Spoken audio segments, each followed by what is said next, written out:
Hey, what's up, everybody? JJ Buck. A couple thoughts as we cool down from the free agency summer that we just saw in the NBA. We look ahead and also look back to the past to try to figure out what the heck just happened. First off, I get it. You want to talk to a legend like Magic Johnson or Larry Bird and ask them would they have teamed up with one or another, and they say no, they wouldn't. But let's stop acting like those guys played on just okay basketball teams. Larry Bird was on one of the best Celtics teams ever. Magic Johnson played on the Showtime Lakers. Those are great teams with stacked rosters. So of course, in their minds, not only being competitors, they wouldn't necessarily team up with one of the other guys. They're already on really good basketball teams. So let's get out of that way. And we look ahead to super teams. I don't want to overreact to the Kevin Durant situation. It just happened to be great timing. He was a free agent just as Golden State was going to be able to have some cap room just as NBA's salary cap exploded, so it worked out. And you can look at Kevin Durant, maybe question just how elite he is mentality-wise. However, can't deny the fact all he's concerned about is winning. And he feels going to the best team gives him the best chance to win. Shocking concept. But I don't want to see the NBA or even the other NBA teams overreact and or continue to whine about this situation. While NBA stars do want to play with their friends, it's going to be tough for all these guys to time it out perfectly.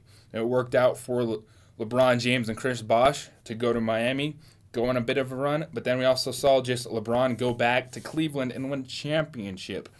It's still a league unlike any other because it can be dominated and power can change by one great player because there's only 5 players on the court for your team at a time. So it's not going to be like the NFL, Major League Baseball, and you're dealing with such an expanded roster that you can have some limitations and more parity. Basketball is such a different beast. And this is coming from a Denver Nuggets fan. My team is rebuilding and isn't getting these meetings with these superstar players. But you're also not going to see the entire league just gravitate to one place or another. Golden State's in this situation because of the players they drafted. Steph Curry, Klay Thompson, Draymond Green.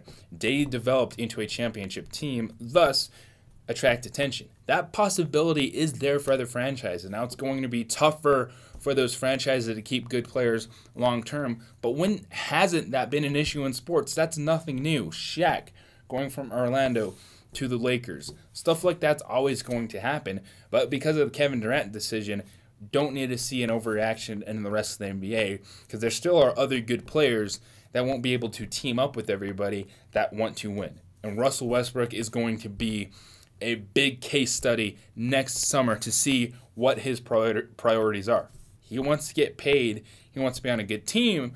But Russell Westbrook seems to be that kind of player that has that throwback mindset where he doesn't want to praise anyone else. He doesn't want to go join up with his buddies just to hang out and have a super team. He wants to destroy you. So that's going to be something to watch for next summer. And what is going to be an interesting free agent class, not only with Russell Westbrook, but a player like Chris Paul as well, who's always rumored to want to play with either Carmelo Anthony or LeBron James. So super teams, there's always going to be the potential for that when players have the right as a free agent to join a team. But it's also on these franchises to continue to build and find young talent that will make them worthwhile. Sports is tough. There's always going to be better destinations than others, but I'm not looking at this Kevin Durant situation as something that's going to throw off the NBA moving forward or something that everyone needs to overreact to.